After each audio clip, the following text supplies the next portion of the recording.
This video is brought to you by the Wonderful 101, exclusively on Wii U.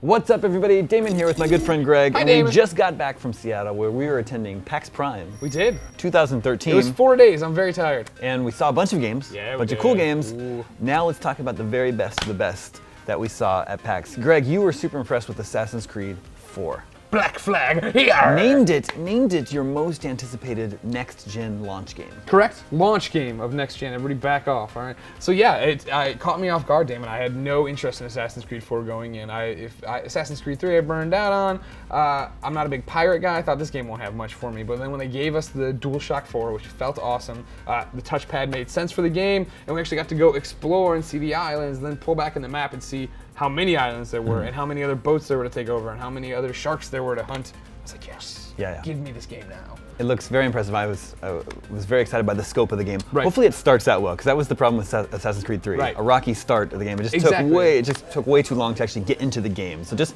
let us get into the pirating, the open world stuff. Exactly. Here's your cutscene. Here's who you are. Go explore. Yeah. Of course, Titanfall. Ooh. When it comes to next gen gotcha. stuff, when it comes, post, a little bit into launch. Yeah. It's supposed to come early next year. That's the game that everybody's like, this is the first game that feels next gen. Like, Right, this is like some next level. Yeah, over there. that's the Xbox One everyone keeps talking about. That's why people are buying their Xbox One whenever it comes out this year. And then they're excited November. for Titanfall next year sometime. So you finally got to play it. I did. Yeah. Oh my god, and it lived up to expectations. I'm not great at first-person shooters, right? So I wasn't sure how I was going to do, but it was so seamless to jump in and get to doing the cool stuff, right? Like I finally earned my mech. I got my mech down. I jumped in my mech. I ran around. I got a whole bunch of kills. It's popping the double kills, telling me how great I'm doing. Then when my mech was about to explode, I ejected out of it, and then as I was coming back down, I landed on some enemy mech and started shooting their mech. Blew up their mech. I'm like, this is awesome. It was exactly what I wanted as far as being fast, seamless, fun action, in and out. And of course, we're both very excited for Infamous Second Son. On the if my Titanfall smoke powers. If Titanfall is like what we're most excited about on Xbox One, Yeah. Infamous is what we're most excited about on PS4. 100%. Yeah, I got to go on a Sucker Punch tour, see behind the scenes what they're working on, how beautiful that game looks, the way they're doing the voice acting, the mocap. Very, very excited for that one. Those are like the big games. Yeah, everybody for PAX, knew those the big games AAA were gonna be games. great. But PAX is also an awesome place to see indie games. They have this giant indie mega booth. Little big thing. They're almost more, those booths are almost more crowded than like the Microsoft and Sony booths. 100%. Yeah, people are down there trying to see the cool stuff.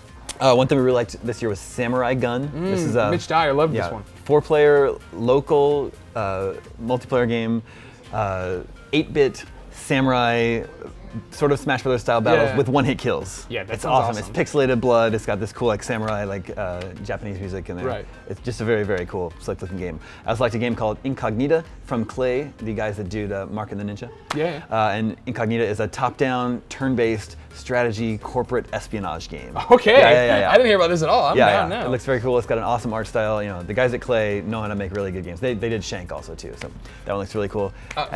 For me, I saw it at the PlayStation Indie Night, and then I saw it again in the Indie Mega Booth. Contrast is really, really cool. Contrast, of course, you are this little girl's imaginary friend, and so the little girl's going through a lot of trouble right now with their parents kind of being bad to each other. I don't know if they're abusive, but they're yelling and arguing a lot. So you kind of escape into this fantasy world where you can run around to do things for her, but then you turn into shadows and pop up on the wall and run using other shadows as platforms to get to previously inaccessible places. And so it looks really pretty, and I like the story thread they're running through it. I hope the gameplay lives up to that. Is that PS4? It is PS4. Is it launch window? When I does think that it's come launch in? window, yeah, but I'm not 100% sure. Read IGN about that. Okay, yeah. It was a fun show. Yeah, totally. PAX is always a super fun show. We had a great time hanging out with the fans too. Like Thanks for everybody we had a party, coming out to the a IGN panel and the party. It was we had great. so much fun. It's It was fun good. times. For more on all the games we just mentioned, stay tuned to IGN.